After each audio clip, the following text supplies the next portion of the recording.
L'écriture m'a rendu riche. Riche de mon temps, riche en opportunités, riche socialement et enfin riche financièrement. Pourtant, j'étais un piètre élève à l'école et je n'aurais jamais pu croire que l'écriture allait devenir ma compétence numéro 1 un jour. Et encore moins qu'elle me permette de vivre une vie sur mesure que j'aime et qui me donne du sens. Elle me permet de lire autant que je veux, de créer du contenu sur internet, de lancer des projets qui me donnent du sens, ou encore de pouvoir faire du sport quand je veux, de passer du temps de qualité avec mes proches, etc. Dans cette vidéo, je vais vous expliquer à votre tour comment mettre l'écriture au service de votre vie. Et cela en 4 phases, en allant de la pratique la moins rémunératrice financièrement à la plus rémunératrice. C'est parti.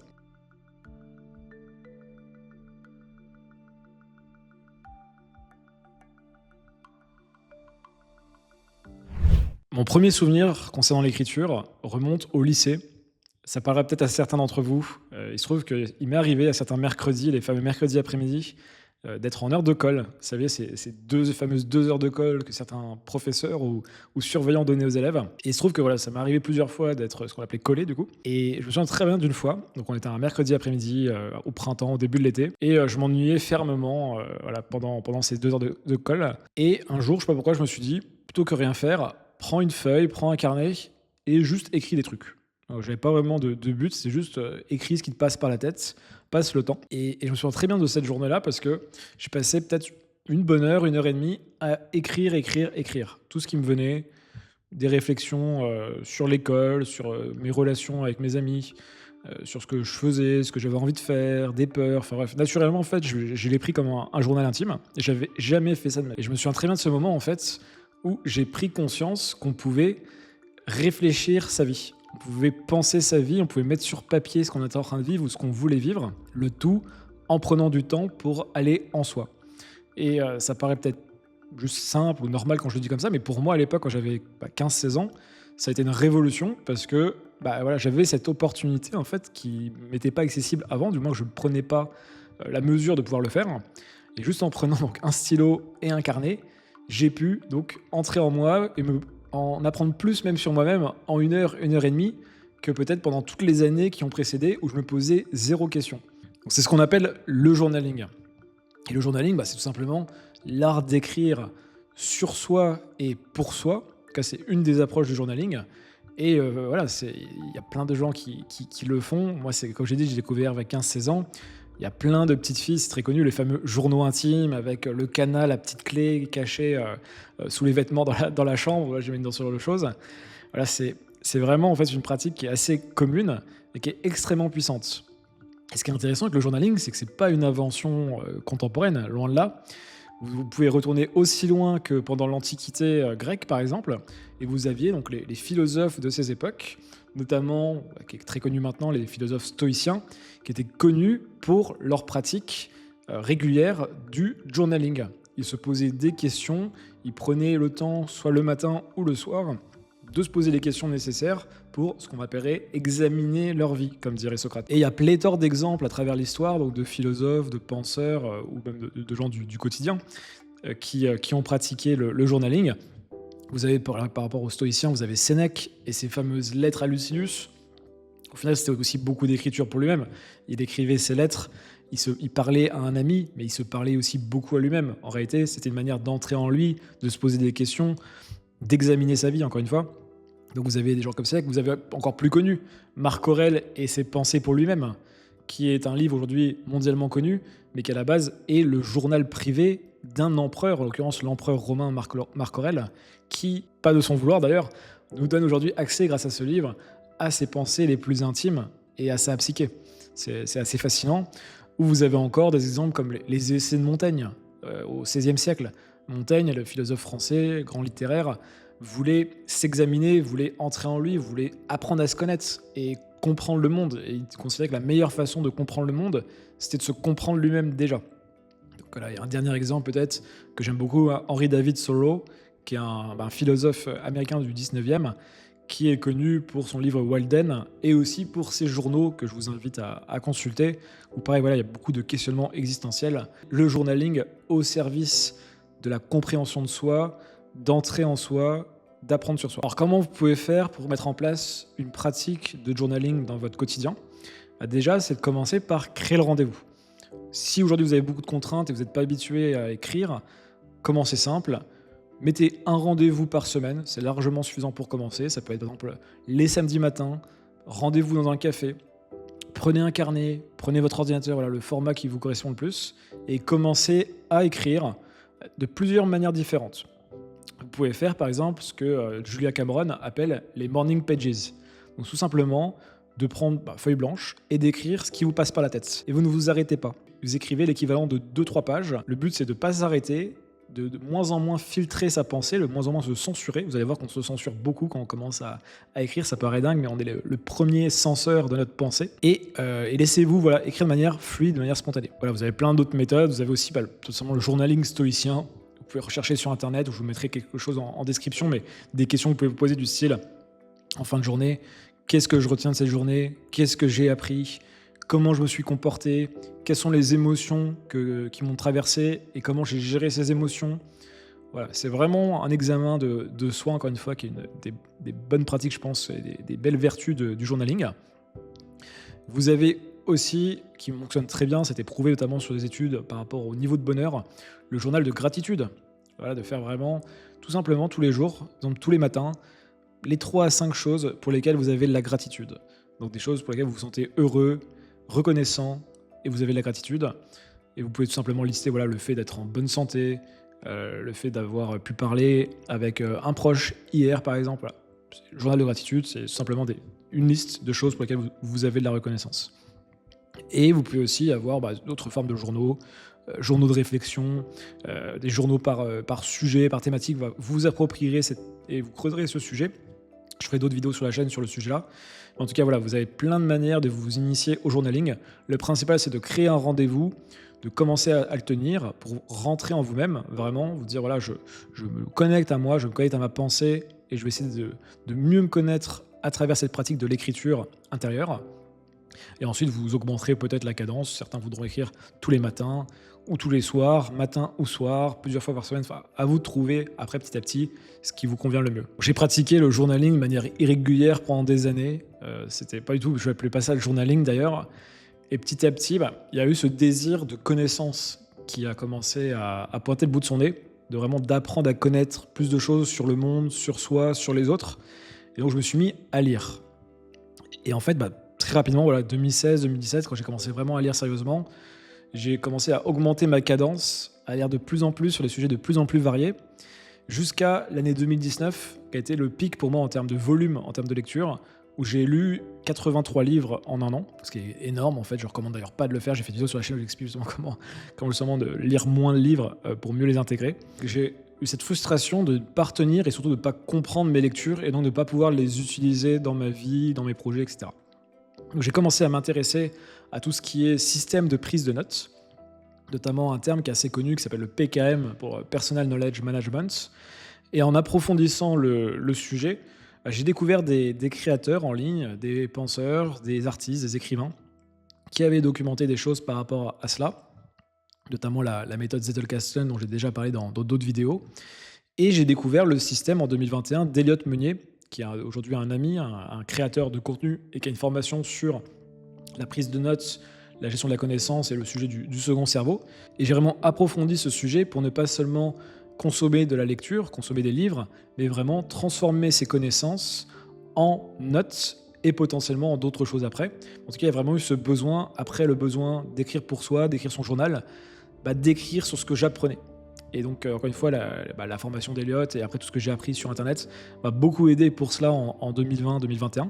Et aujourd'hui, je peux dire que la prise de notes, c'est la base de mon activité parce que je génère des centaines, voire des milliers de notes par an que j'écris, qui sont la base de certaines de mes activités que je vais décrire ensuite et d'autres pratiques d'écriture. Mais voilà, c'est vraiment la pierre angulaire avec le journaling de ce qui est ce que j'appellerais toute la partie d'écriture pour soi. C'est une écriture qui est plutôt privée. Voilà, mes notes sont privées, mes notes de journaling sont bien sûr privées, mais ces deux choses, donc connaissance de soi et connaissance, m'aident énormément. Et même si elles ne me rapportent pas d'argent directement, elles me rapportent énormément parce qu'elles façonnent ma pensée, elles me clarifient ce que je veux faire dans ma vie, elles me permettent d'apprendre à mieux me connaître, à mieux choisir mes projets. Voilà. Vraiment, c'est extrêmement puissant. Et ça contribue énormément donc à mettre l'écriture au service de ma vie, ce qui est un des enjeux de la vidéo, comme je vous disais en tout début.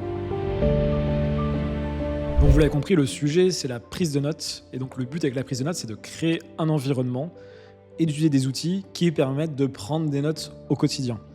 Il y a notamment un système qui est très connu maintenant, j'en ai fait une vidéo sur le sujet, je mettrai en description, avec l'outil notamment Readwise, qui permet de connecter les notes que vous prenez sur Kindle, notamment pour ceux qui surlignent sur Kindle sur les passages préférés, et de les envoyer directement dans des outils qu'on appelle de Personal Knowledge Management, comme Roam Research ou Obsidian, pour ensuite pouvoir les traiter et de créer vos propres notes. Donc c'est un système qui peut peut-être avoir un peu complexe comme ça, mais j'en ai fait une vidéo, il y a aussi plein d'autres vidéos sur internet qui expliquent comment chacun utilise ce système.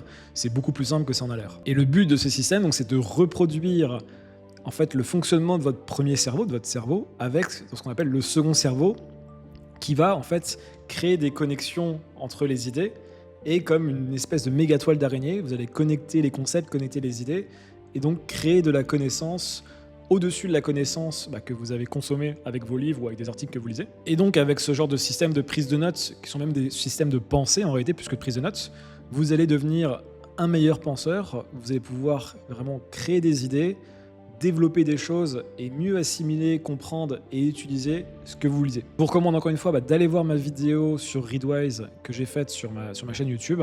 Ça vous donnera la base justement, je viens d'expliquer, pour pouvoir mettre ça en place.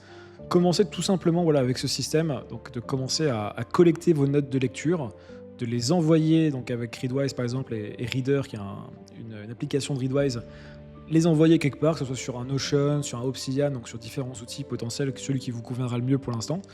Je vous recommande plutôt Obsidian parce que ça permet vraiment de connecter les notes entre elles avec les liens bidirectionnels et de créer vraiment quelque chose qui est plus dans la pensée plutôt que dans une espèce d'organisation par dossier. Là, vous êtes vraiment sur quelque chose où c'est la pensée qui est libérée, qui peut se connecter, se perdre et se reconnecter. C'est génial, vraiment, c'est fascinant. Mais voilà, en tout cas, commencez par prendre quelques notes, réfléchissez à partir de vos notes de lecture. Et c'est une super manière de développer vos connaissances, de mieux les comprendre, les ingérer et les mémoriser encore une fois. Avec tout ce que vous prenez comme notes, que ce soit avec le journaling ou avec les prises de notes, vous allez emmagasiner beaucoup d'informations, beaucoup de réflexions, beaucoup de connaissances. Et il y a un moment où vous allez vouloir en faire autre chose. Je l'ai vécu personnellement en 2015. Je venais de lancer mon entreprise, une start-up, et je commençais à apprendre énormément de choses au quotidien, en fait toutes les semaines. Et je voyais pas mal d'entrepreneurs dans ma région avec qui j'échangeais. Et parfois, on me demandait des conseils sur ce que j'avais mis en place, ce que j'apprenais, ce qu'on avait réussi avec mon entreprise, etc. Comme je suis quelqu'un qui aime bien avoir un peu cette posture de mentor et partager des choses, transmettre de la connaissance, je disais souvent oui à ces personnes, mais est arrivé un moment où en fait, il y avait trop de monde qui me sollicitait par rapport au temps que je pouvais y consacrer pour ne pas me défocus de ma priorité qui était mon entreprise.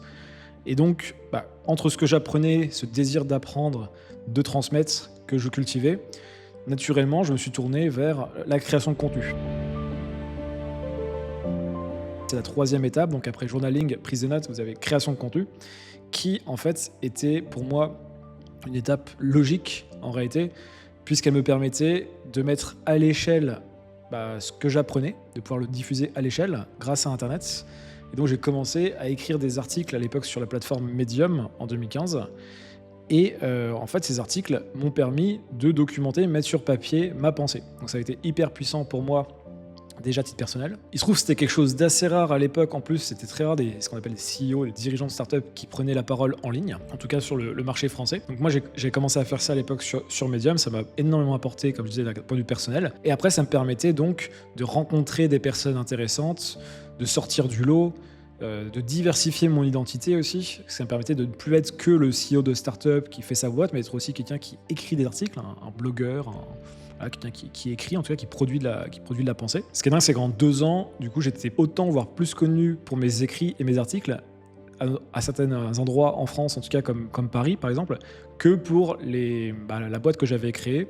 Et ça montre que cette diversification identitaire peut être utile d'un point de vue personnel, mais aussi d'un point de vue professionnel. Et j'ai notamment, je me suis rendu compte quand j'ai publié l'article, notamment à la fin de ma société, quand j'ai dû la vendre en précipitation. Là, je vous propose d'aller voir la vidéo sur Fetch que j'avais faite, ma société, qui est sur ma chaîne YouTube, où je détaille toute l'histoire.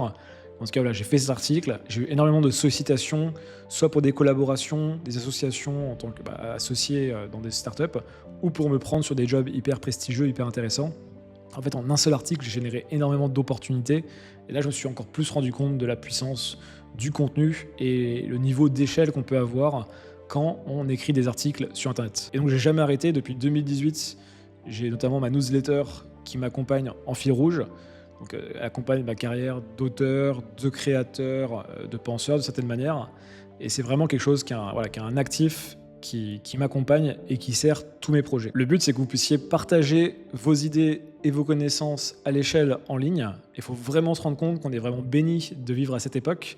Grâce à Internet, on est capable donc de chez soi de diffuser du contenu, de créer de la pensée, de partager des connaissances, de transmettre du savoir à l'échelle. Donc vous n'êtes vraiment pas obligé d'être encore une fois, aller dans une pièce à parler à quelqu'un ou à être professeur dans une université.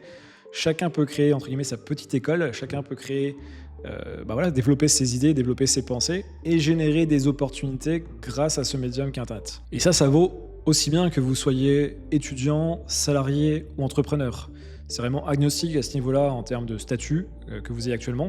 C'est vraiment accessible à tous. C'est ce qu'on appelle l'économie du sans permission. Voilà, vous pouvez prendre la parole sans permission, contrairement au 19e, 20e siècle, où il fallait demander la permission à des journaux, à des banquiers, en tout cas demander la permission à quelqu'un pour lancer des projets et a fortiori ici pour écrire et publier du contenu. Pour commencer, faites simple. De toute façon, de manière générale, je vais toujours vous conseiller de faire simple pour démarrer.